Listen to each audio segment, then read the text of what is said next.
बिस्मिल्लाहिर्रहमानिर्रहीम। अस्सलाम वालेकुम नाज़रीन, आप यूट्यूब चैनल देख रहे हैं। मैं इमरान खान हूँ। बहुत सारे लोग ये कह रहे हैं कि आईनी तरमीम का मामला ख़त्म हो गया। बहुत सारे लोग ये कह रहे हैं कि शायद अब कोई फ़ायदा नहीं होगा और कादी फ़ायद ईसा साहब बड़े आराम से रिटायर हो जाएंगे, और ना सिर्फ वो रिटायर हो जाएंगे बल्कि जस्टिस मंसूर अली शाह साहब का नोटिफिकेशन भी जारी हो जाएगा। ये चीज़ें ऐसे ही हैं, इसमें कुछ गलत नहीं है, क्योंकि इन्फॉर्मेशन जो आ रही है वो इसी फ़्लो के साथ आ रही है। लेकिन कुछ चीज़ें अभी जो डेवलपमेंट्स हैं मैं आपके सामने रख देता हूँ। आपके लिए थोड़ी सी ये हैरान कुन होंगी, लेकिन ये वो इन्फॉर्मेशन है जो मैंने मुख्तलिफ़ जगहों से इकट्ठी की है, और जब उसको आप कैलकुलेट करते हैं तो आपको समझ आती है कि खेल सिर्फ वो नहीं है जो आपको सामने दिखाई दे रहा है। पसे पर्दा एक और खेल भी जारी है, और मुमकिन है कि वही रियल गेम बन जाए। मैं आपको बताता हूँ कि 2-3 चीज़ों पे अलग अलग इस टाइम पूरा सिस्टम मिलकर काम कर रहा है। वो चीज़ें कौन सी हैं वो बाद में, लेकिन पहले आप ये देखें कि ये सारी नौबत क्यों आई। पाकिस्तान तहरीक इंसाफ ने जो एहतजाज किया ना, उससे पूरा का पूरा निज़ाम हिल कर रह गया है। यानी बदतरीन आंसू गैस थी, बदतरीन, यानी पाकिस्तान की तारीख में इतने शेल आंसू गैस के मारे ही नहीं कभी किसी ने जितने इन्होंने मार दिए। जितनी खौफनाक रुकावटें थी, ऐसी रुकावटें कभी किसी ने देखी नहीं। रबड़ की बुलेट्स जो है, जो कभी एक आधी गोली चलानी होती थी, उसको लगातार लोगों के ऊपर बरसाया गया है। बेशुमार लोग ज़ख्मी हुए, बदतरीन तशद्दुद हुआ है, हज़ारों की तादाद में लोग गिरफ्तार हुए। लेकिन उसके बावजूद लोगों ने कहा हम पहुँचेंगे, और लोग पहुँचे। डी चौक अली अमीन गंडापुर का पहुँच जाना ये आज खुद एक बहुत बड़ी कामयाबी है। इसके बाद का जो कुछ हुआ, जैसे भी हुआ, उसके ऊपर आप उंगली उठा सकते हैं, सवाल उठा सकते हैं, लेकिन मेरे ख्याल में ये सारी चीज़ें इमरान खान पे छोड़नी चाहिए। अली अमीन गंडापुर ने जो किया और जो कहा और जिस तरीके से किया, उनकी अपनी एक स्ट्रेटजी है। इमरान खान को उसका फ़ायदा हुआ या नहीं हुआ, लेकिन एक बात तो कन्फर्म है, ये अली अमीन गंडापुर के एहतजाज की वजह से है कि हुकूमत बैकफुट पे चली गई। गो कि हुकूमत जो है वो कोई कमज़ोरी शो नहीं करना चाह रही, लेकिन अंदर से ये बुरी तरह हिल गए हैं, क्योंकि लोगों की इन्होंने रेजिलियंस देख ली है। औरतों को, बच्चों को, ख़वातीन को बेशुमार लोग इन्होंने गिरफ्तार किए, और उनमें से चंद लोगों को सिर्फ ये मार मार के मना सके कि जो हम कह रहे हैं वो स्टेटमेंट दे दो। ज़्यादातर लोग इमरान खान और उसके बयानिए के साथ अभी भी खड़े हुए हैं। ये एक बेमिसाल किस्म का एहतजाज था जिसने इस पूरी रियासत को, रियासती निज़ाम को, पूरे ढांचे को हिला कर रख दिया है। और वो ये सोचने पर मजबूर है कि लोग अगर इस लेवल पे चले गए हैं और अगर इस तरह की चीज़ें प्रलॉन्ग कर जाती हैं तो फिर तो लड़ने की कैपेसिटी ख़त्म हो जाएगी इस निज़ाम में। अब कुछ चीज़ें हैं वो मैं आपके सामने रख देता हूँ। एक तो आईनी तरमीम जो है वो अब इस वक्त की सूरत हाल में, जो आज मैं आपसे बात कर रहा हूँ, मौलाना फजलुर रहमान के बगैर नामुमकिन है। फजलुर रहमान साहब जब तक इस हुकूमत के साथ नहीं खड़े होंगे, आईनी तरमीम वाला मामला नामुमकिन है। फजलुर रहमान साहब ने जो आईनी तरमीम का मुसवदा तैयार किया है वो पाकिस्तान तहरीक इंसाफ के साथ शेयर कर दिया है। जिन लोगों ने उस मुसवदे में कुछ चीज़ें देखी हैं, उनका ये कहना है कि ये हुकूमत का वो मुसवदा बिल्कुल नहीं है जो हुकूमत बना रही थी। यानी इसमें इंसानी हकूक़ के मामलात नहीं होंगे ख़राब, इसमें फ़ौजी अदालतों के मामलात नहीं होंगे, मिलिट्री कोर्ट्स के, इसके अंदर और बहुत सारी चीज़ें जिन पर एतराज़ किया जाता था वो नहीं होंगी। हाँ, इसमें कुछ बुनियादी चीज़ें नई हैं। जजेस की उम्र भी नहीं बढ़ेगी, यानी कादी फ़ायद ईसा को अपने टाइम पे रिटायर होना पड़ेगा। इन सारी चीज़ों को आप कैलकुलेट करें तो हुकूमत के लिए ये एक ऐसा मुसवदा होगा जिस पे हुकूमत हामी नहीं भरेगी। तो ऐसी सूरत हाल में 63A का इस वक्त कोई फ़ायदा नहीं हो रहा। लेकिन 63A का फ़ायदा तब होगा जब फजलुर रहमान साहब के बंदे टूट जाएंगे। फजलुर रहमान साहब की पार्टी में से कम 4 बंदे तोड़ने पड़ेंगे, तब जाके पाकिस्तान तहरीक इंसाफ से बंदे तोड़ने पड़ेंगे। पहले जो इनके वोट कम थे उनकी तादाद 2-3 थी, अब जो इनके वोट कम है उनकी तादाद 6-7 है। बंदे तोड़ने के और मिलाने के बावजूद, फजलुर रहमान के 2 बंदे डालने के बावजूद भी इनके पास बंदे पूरे नहीं हो रहे। दूसरा, अब आवाज़ें आ रही हैं कि जस्टिस मंसूर अली शाह साहब की तकर्री कर दी जाएगी बतौर चीफ जस्टिस ऑफ पाकिस्तान 1-1.5 हफ्ते के अंदर। और उसकी वजह यह है कि ये नज़र आ रहा है कि वकला भी खड़े हो गए हैं, उन्होंने भी आवाज़ उठाना शुरू कर दी है। दूसरी जानिब अदलिया के अंदर भी एक रिजेंटमेंट है। मिसाल के तौर पे फवाद चौधरी साहब ने एक स्टेटमेंट दिया। बैरिस्टर है फवाद चौधरी, और इनका और इनकी फैमिली का बड़ा गहरा जुडिशरी के अंदर असर रसूख रहा है, तो बड़े हॉट वाटर्स में भी है फवाद चौधरी साहब, बार बार गिरफ्तार भी होते रहे, बड़ी तकालीफ भी इनकी फैमिली ने देखी। लेकिन फवाद चौधरी साहब उन लोगों में से एक हैं जो स्टूडेंट्स आप ये कह लें मंसूर अली शाह साहब के। तो फवाद चौधरी साहब ने एक क्लेम किया है कि लाहौर हाई कोर्ट से 11 जजेस और इस्लामाबाद में सुप्रीम कोर्ट ऑफ पाकिस्तान से 6 से 7 जजेस इस्तीफ़ा दे सकते हैं किसी भी मुमकिना ज़्यादती की सूरत में। तो ये हुकूमत के लिए एक बड़ी खौफनाक सूरत हाल बन जाएगी। तो अब हुकूमत के कैंपों से ये खबरें आ रही हैं कि जी कादी फ़ायद ईसा साहब जाने वाले हैं और मंसूर अली शाह साहब का नोटिफिकेशन आ जाएगा। लेकिन क्या ये ऐसे ही होगा? इसमें हमें चंद चीज़ों को देखना पड़ेगा। मंसूर अली शाह साहब से मुलाकात के लिए भी मुक़्तदरा कोशिशें कर रही है, जो ताकतवर लोग हैं, एस्टेब्लिशमेंट है, उन्होंने कोशिश की कि मंसूर अली शाह साहब से मुलाकात हो।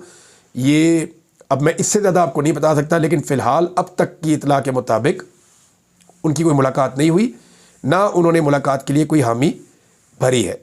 दूसरी जानिब एक चीज़ की गई फौरी तौर पे कि दो चीज़ों पे काम हो रहा है। एक तो इमरान खान साहब से मुलाकातें रोक दी गई हैं ताकि उनका आवाम के साथ रब्ता ना रहे, या इमरान खान साहब इस सिचुएशन पे अपना कोई एनालिसिस ना दे सकें, या इमरान खान साहब इस सिचुएशन पे अपना कोई लाया अमल ना दे सके, या अपनी पार्टी को जेल से बैठ कर भी वो लीड ना कर सकें।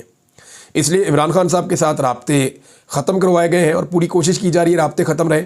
लेकिन मैंने आपसे कहा था कि सिमरन रफ़त साहबा की अदालत के अंदर ये केस लगेगा और वो कल की तारीख़ में, यानी कल लगेगा वो केस और कल पता चलेगा कि वहाँ से क्या डिसीजन आता है, क्योंकि वहाँ पे इसी अदालत के अंदर अहकामात जारी किए गए जब तौहीन अदालत की दरख्वास्त पाकिस्तान तहरीक इंसाफ ने जमा करवाई है।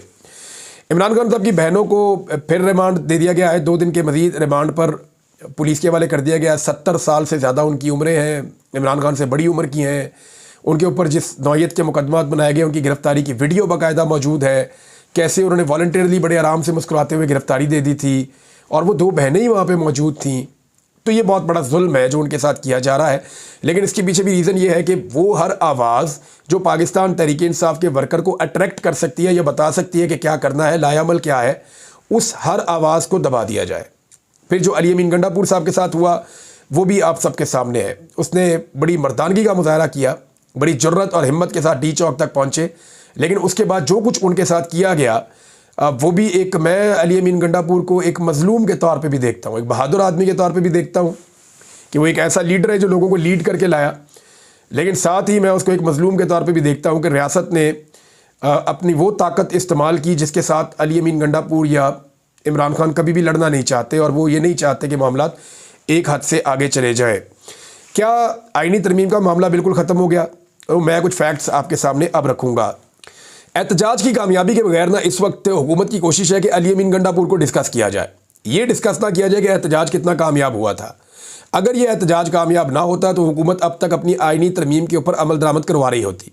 इस एहतजाज की कामयाबी के लिए आईनी तरमीम करने का जो मकसद है उनका, वो डिले में चला गया, वो पीछे चले गए। वरना हमने आपको बताया था और ये पक्की खबर थी कि पीर मंगल बुध वाले दिन इन्होंने सोचा हुआ था कि ये आईनी तरमीम की तरफ जाएंगे, लेकिन पब्लिक का दबाव देखकर ये 2 कदम पीछे हटे हैं और पब्लिक के दबाव की वजह से जो पाकिस्तान तहरीक इंसाफ के MNAs जो कंप्रोमाइज़ हो सकते थे वो भी मजबूती के साथ खड़े हो गए हैं। जजेस का दबाव, मैंने आपको बताया कि फवाद चौधरी साहब जो है उन्होंने क्लेम भी किया है। अभी सिंध और बलूचिस्तान और खैबर पख्तूनख्वा के हाई कोर्ट्स में क्या होता है, अगर तो जजेस इस्तीफ़े देना शुरू करते हैं तो ये एक बहुत बड़ा बहरान भी खड़ा हो जाएगा और पूरे पाकिस्तान के अंदर एक रोला भी पड़ जाएगा। कांस्टेबल अब्दुल हमीद शाह ये वहाँ पे जाँ बहक हो गए थे इस्लामाबाद एहतजाज के दौरान। इनके बेटे की एक ऑडियो आई, इनके बेटे ने कहा कि जी मेरे वालिद जो है वो दिमाग की शरीयान फटने की वजह से उनकी हलाकत हुई, और उसकी वजह उन्होंने ये बताई कि वो दमे के मरीज़ थे और आंसू गैस की लगातार शेलिंग की वजह से जो उसके असरात थे, उन्होंने पहले बताया भी था कि मुझे आप ना ले जाएँ, मुझे छुट्टी दें, लेकिन इसके बावजूद उनको ले जाया गया और उनसे ज़बरदस्ती काम लिया गया। तो आंसू गैस की शेलिंग के असरात की वजह से उन्हें अटैक आया, उनकी दिमाग की शरीयानें फटी और उसके बाद उनका इंतकाल हो गया। ये उनके बेटे का स्टेटमेंट है और उनके जिस्म पे कोई तशद्दुद के निशानात भी नहीं है। तो इसका मुकदमा इमरान खान पे और अली अमीन गंडापुर पे और पाकिस्तान तहरीक इंसाफ पे दर्ज कर दिया गया है। जबकि ज़िल्लत शाह आपको याद होगा, उसके जिस्म पे दर्जनों निशान थे टॉर्चर के, लेकिन कहा गया जी ये तो एक्सीडेंट के अंदर जो है जाँ बहक हो गया है, और उसका मुकदमा भी इमरान खान पे ही दर्ज कर दिया गया था। तो बहुत सारे लोग वहाँ पे गवाह हैं, यहाँ पे इनके बेटे का बयान भी है। लेकिन ऐसा लगता है कि रियासत एक फ़ैसला कर चुकी है कि जो भी होगा उसका इल्ज़ाम जो है वो इमरान खान साहब पर ही डालना है। ज़रताज गुल वज़ीर को छोड़ने का हुक्म आ गया है, यानी तरमीम से कुछ हद तक एक मायूसी भी है। लेकिन क्या तरमीम नहीं होगी, ये मैं अब आपको बताने जा रहा हूँ कि पाकिस्तान तहरीक इंसाफ को क्यों अपने एहतजाज का मोमेंटम कायम रखना पड़ेगा, ये भी मैं आपको बताने जा रहा हूँ। तो सबसे पहले तो आपके सामने मैं एक चीज़ रख देता हूँ कि पाकिस्तान तहरीक इंसाफ के 4 MNAs, मेरे पास चारों का नाम है, लेकिन इस वक्त मैं चारों का नाम नहीं ले रहा। मैंने इन लोगों से बात की, इनके घर वालों से बात की और हर चीज़ की तस्दीक की है। इन 4 MNAs को जब उठाया गया आईनी तरमीम के लिए सितंबर में जब फजलुर रहमान साहब के दरवाजे पे सारे इकट्ठे थे, तो ये 4 MNAs मुख्तलिफ शहरों में उठाए गए और चंद दिन इनको रखा गया। फिर इनको इस्लामाबाद पहुंचाया गया। इस्लामाबाद के एक सेफ हाउस में ये 4 MNAs मौजूद थे 2 दिन, और आखिर में ये चारों इकट्ठे हो गए। जब ये चारों इकट्ठे हुए, मेरे पास चारों के नाम ये मेरे पेपर पे सामने लिखे हुए हैं। मैं अभी इसलिए नहीं बोल रहा कि इनके लिए प्रॉब्लम हो जाएगी, फ्यूचर में ये सारी चीज़ें आपके सामने आ जाएंगी। ये जो 4 MNAs थे, इन्होंने मुझे बताया कि जी जहाँ पे हमें रखा गया था वहाँ लगभग 10 के करीब कमरे थे और एक कमरे के अंदर 2 MNAs भी थे, और हमें इस बात का आइडिया था कि जो भी हम बोलते हैं वो सुना जाता है, या यहाँ पे ऐसा सिस्टम लगा हुआ है कि हम जब बात करते हैं तो वो बात सुनी जाती है। तो फिर हम बात बड़े तरीके से करते थे, कान में करते थे, आहिस्ता बात करते थे, जो ज़रूरी बात होती थी। उन्होंने बताया कि उन्हें बार बार दबाव डाला जाता था कि आप वोट डालें आईनी तरमीम के हक़ में। MNAs को अकेले में पैसों वाले बैग्स भी दिखाए गए। मैंने उनसे पूछा कि जी ये कितने पैसे होंगे उसमें, तो उन्होंने कहा जी हमें फिगर नहीं बताया जाता था, लेकिन वो काफ़ी ज़्यादा पैसे होते थे। यानी अगर हम ये कहें कि वो 15 से 20 करोड़ के बीच की अमाउंट होती थी तो ये गलत नहीं होगा। ये मुझे MNAs ने कहा कि हमें पैसों के बैग्स दिखाए गए, हमें कहा गया कि ये पैसे भी आपके हो जाएंगे, आपकी सीट भी आपकी ही रहेगी, हम आपको गारंटी देते हैं। आपको और कोई फ़ायदे हैं तो वो फ़ायदे भी आपको दिए जाएंगे, सियासत में आपको फ़ायदा पहुंचाया जाएगा, आप बेफिक्र हो जाए, आपको कोई नुकसान भी नहीं पहुंचाएगा, आपकी प्रोटेक्शन का पूरा बंदोबस्त होगा। ये बातें उन्हें कही जाती थी। लेकिन इन चारों के बकौल 4 में से 3 तो ये क्लियरली कहते हैं कि हमने साफ इनकार किया कि हमने ये नहीं करना। लेकिन इतना ज़्यादा दबाव डाला गया तो कुछ चीज़ें जो उन्होंने मुझे बताई, मैंने यहाँ पे पॉइंट्स लिखे हुए थे। एक तो उन्होंने कहा जी उनकी आंखों में पट्टी नहीं बांधी जाती थी। जो भी ऑफिसर उनसे बात करने आता था वो उसको पहचानते थे, उन्हें पता था। और जब मैंने हुलिये पूछे तो 4 में से 3 ने तो एक ही बंदे का हुलिया बताया, चौथे ने ज़रा थोड़ा सा डिफरेंट हुलिया बताया। तो जब ये चारों इकट्ठे हुए एक जगह पे, तो उन्हें यह भी कहा गया कि जनाब आप मुल्क और कौम की खातिर वोट डाल दें, ये आईनी तरमीम इस पाकिस्तान के लिए बहुत ज़रूरी है। पैसों का लालच भी दिया गया, मुल्क और कौम की खातिर भी वोट मांगा गया, और ये भी कहा गया कि हम इस हद तक जाएंगे कि आप अंदाज़ा भी नहीं कर सकते, हम आपको निशाने इबरत भी बना देंगे। यानी 3 चीज़ें थी, लालच भी दी जा रही थी और जज्बाती भी किया जा रहा था हुब्बुल वतनी के तकाजे पे, और तीसरा जो है वो थ्रेट भी किया जा रहा था। अच्छा, अब ये जो MNAs हैं इन्होंने आपस में सर जोड़ के ये कहा कि ठीक है जी अब हम इन्हें जवाब नहीं देंगे। मुलाकात होती थी, वो कहते जी 15 मिनट मैक्सिमम, इससे ज़्यादा कोई हमारे पास नहीं रुकता था, आते थे, बात करते थे, चले जाते थे। और वो ये कहते हैं कि हम चारों ने ये फैसला कर लिया कि ठीक है ये जो हमें कहते हैं हम इनकी बात मान लेते हैं, लेकिन जिस वक्त ये हमें कौमी असम्बली में लेकर जाएंगे तो हम जहाँ पे बैठे होंगे कौमी असम्बली में, वहीं से जब वोटिंग शुरू होगी तो हम इमरान खान जिंदाबाद के नारे लगाते हुए अपोजिशन के बेंचों से होते हुए बाहर निकलने की कोशिश करेंगे, और कोशिश करेंगे कि पाकिस्तान तहरीक इंसाफ के जो लोग वहाँ पे मौजूद हैं हम उनके साथ जाकर अपने आप को जोड़ लें। तो ये मैं आपको बता रहा हूँ कि उन 4 MNAs ने फैसला किया था। उन 4 MNAs ने मुझे बताया कि और भी जगहों पे हमारे बंदे थे, तो 2-3 लोग मुझे और कंफर्म हुआ कि वो भी कंप्रोमाइज़ उनको करने की कोशिश की गई, उन्हें अपने पास रखा गया। तो ये मैं आपको एग्जैक्टली वही बता रहा हूँ जो उन MNAs ने मुझे बताया। और उन्होंने ये कहा था कि ये आईनी तरमीम अगर करते उस दिन भी और हमें असम्बली में ले जाते तो इनके नंबर तो पूरे हो जाते, लेकिन हमने वहाँ से निकल के इनको सरप्राइज़ दे देना था। तो अभी भी अगर ऐसा किया जाएगा तो मुमकिन है कि MNAs फिर सरप्राइज़ दे दें। 4 नहीं देंगे, 2 देंगे तो 2 नंबर कम हो जाएंगे। तो हुकूमत के लिए आईनी तरमीम मुश्किल है, लेकिन अभी उसके ऊपर काम हो रहा है। वो मैं कैसे कह रहा हूँ, ऐसे कह रहा हूँ कि हुकूमती MNAs कुछ पाकिस्तान से बाहर मौजूद हैं। मुझे बैरून मुल्क से ओवरसीज़ पाकिस्तानियों ने रब्ता करके बताया कि हमें ऑफ द रिकॉर्ड ये पता चला है, और हमारी उनसे बातचीत भी हुई है, कि कुछ MNAs को रब्ता करके हुकूमत की जानिब से कहा गया कि आप 15 तारीख से पहले हर हाल में पाकिस्तान वापस पहुँचें, क्योंकि 15 तारीख के बाद हुकूमत आईनी तरमीम की कोशिश करेगी। हो सकता है 15, 16, 17, 20 तक, आखिरी दिन तक भी कोशिश करेंगे कि आईनी तरमीम हो जाए और कादी फ़ायद ईसा साहब को एक्सटेंशन मिल जाए, या हुकूमत जो काम अपने करना चाहती है वो कर ले। बिलावल ने खुद कहा हुआ है कि 25 से पहले हमें आईनी तरमीम करनी होगी, उसके बाद हो नहीं पाएगी, क्योंकि उसके बाद जस्टिस मंसूर अली शाह साहब अगर आ जाते हैं तो हुकूमत के लिए मामला उतना गुडी रहेगा नहीं। अब इसमें बंदों को बुलाया, अपने बंदों को, कि 15 से पहले पहुँचें, यानी अभी फौरी तौर पे तो फिर आईनी तरमीम नहीं है, या हो सकता है उनको कोई सेकंड ऑप्शन दिया गया, वो फ़ौरन आ जाए। फिर रियाज फतियाना साहब के बेटे का केस मियां अली अशफाक लड़ रहे थे और लाहौर हाई कोर्ट में मुकदमा चल रहा था।